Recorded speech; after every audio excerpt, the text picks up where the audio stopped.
It just makes it look so much cleaner. Okay, so obviously we're building a drift car that I kind of want to be stylish. I want it to be a bit nice. I don't want it to be one of those drift cars that you see and you're just like, what an absolute shitbox. You know what I mean? Like that was what my last drift car was, that BMW would kind of rock up to the track and everyone would be like, the fuck is that doing here? You know what I mean? So I'm not going for that this time. I feel like I have such a one-up in these cars, as I've done a lot of work on my last one. So wire tucking these engine bays are one of the easiest things ever, in my opinion. It just requires, you know, cutting some holes and extending some wires. And on some cars, that's a lot harder, but on these cars, yeah, it's really not that hard. So we're gonna be cutting open quite a lot of the wiring.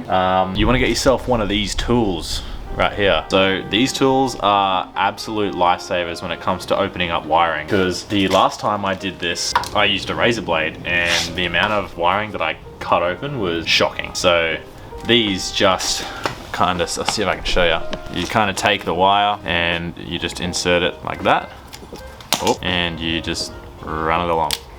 And it just cuts it open without kind of destroying all your other shit. So absolutely awesome. Yeah, doing a wire tuck on these cars isn't really hard, so I'm gonna pretty much walk you exactly through how to carry out a basic wire tuck. So this isn't gonna be a full balls to the walls wire tuck. This is just gonna be a, let's clean up the engine bay a bit so when people look under the hood, they're not disgusted, right? So let's get into it. So when wire tucking these cars, the most common place for the wiring to go is there is a little grommet hole on the guard right here, and if you pretty much cut that with a grinder to that size square, you can nearly fit all of this through that hole, and then we can route it behind the guards, like up there like that, and get rid of so much of the wiring. So the first real step when doing a wire tuck like this is to figure out what of all this garbage you're actually going to use.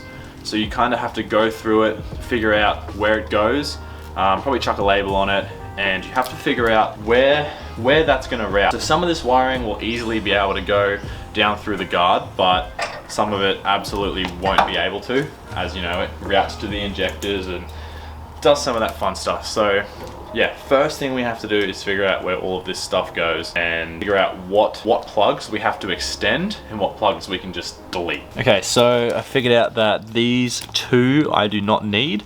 So what I'm going to do is just kind of fold them back on each other like that, connect them to a harness that I actually do need. And because I'm not going balls to the walls with this, all I'm going to do is do a few zip ties. On my last car, I tore it all off, braided it, retaped everything, but yeah, we're just going to do that for now. Just going to make sure that it's not going to fly away and get caught by a wheel that's under full lock. Also, make sure you cut off all your ends. I mean, we're using zip ties, we're not bloody cavemen. Okay, so the next step is to cut the hole. We're literally just going to cut this little grommet hole to the size that it pretty much already is.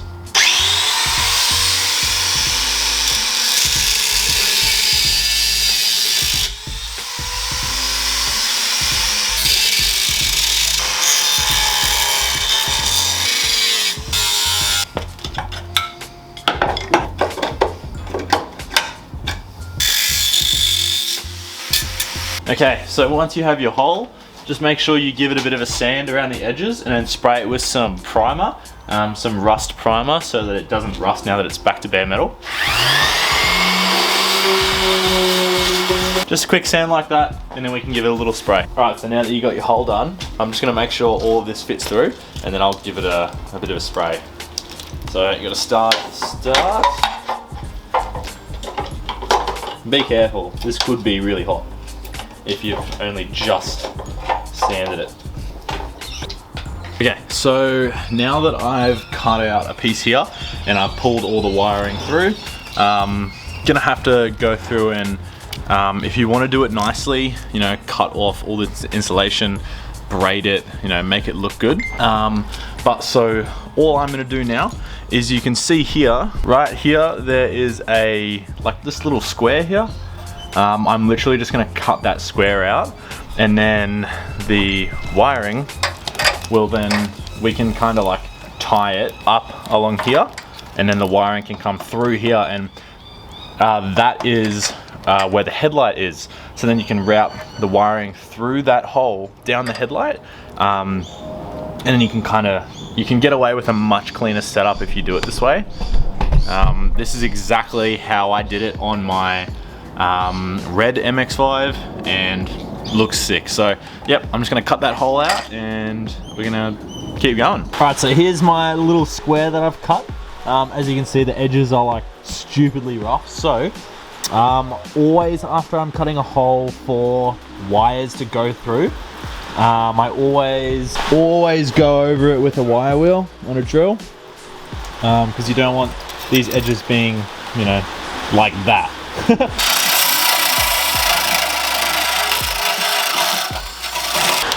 Remember, every time we do something like this, we have to kind of sand around the area and put some primer over it so that it doesn't rust.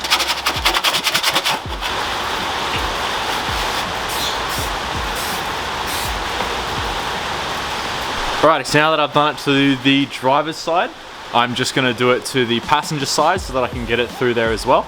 And then we should be all good to continue the wire tuck. If I leave you guys over there, you're going to get shards of metal in you.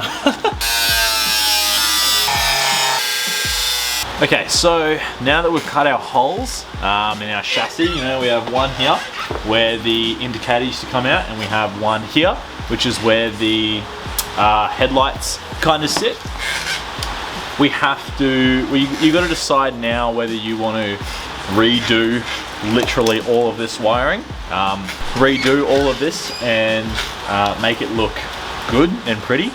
I'm not going to be doing that for this car because it's a drift car. I'm just doing this wire tuck because it's, you know, easy, budget friendly, and it makes it look a bit better. I'm going to put some fresh tape on a few of the little cords that you'll be able to see, but I won't be redoing the wiring like in my last car. So you're going to redo the wiring.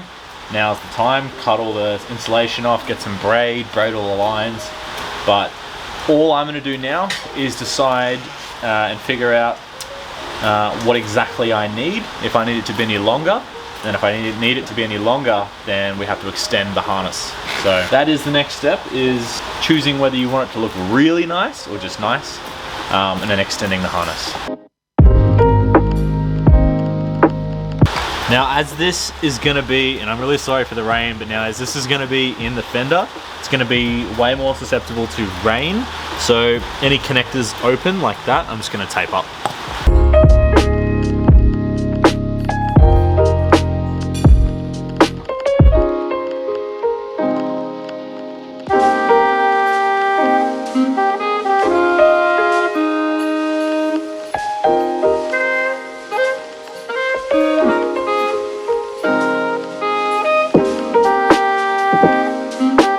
Alright, so now that I've got this kind of how I want it, I'm just going to drill a few secondary holes on the already pre-existing mounting holes, and then I'll be able to just literally zip tie that to the chassis like that. So I'm going to get my drill and then we'll drill some holes. Ow!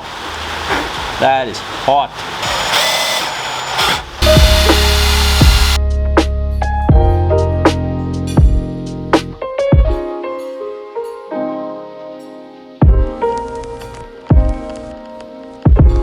Alright, so I've gone ahead and I've figured out everything that I need from this section. So yeah, the wires with the purple on it are the ones that I have to extend to make them fit. But so that's how it ends up looking up. You got your wiring coming through the fender, and then it just pops out through there, which looks nice and neat. If you want, you can put like door guards around that and it'll make it look extra neat. I'm not going to do that, but show the other side.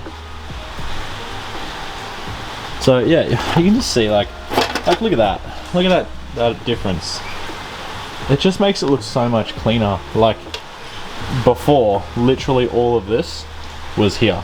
So I think it's day and night difference, and for something that literally takes like, I don't know, 2 hours, it's so worth it. So worth it. I think that'll be the end of this episode, guys. If you have any questions about wire tucking, or you want to know something different, or I didn't cover something, or just anything, hit me up in the comments, or at my Instagram, Built by Kyle. I try to reply to messages often. So yeah, but hope you enjoyed the video, guys. I'll see you in the next one. Peace out.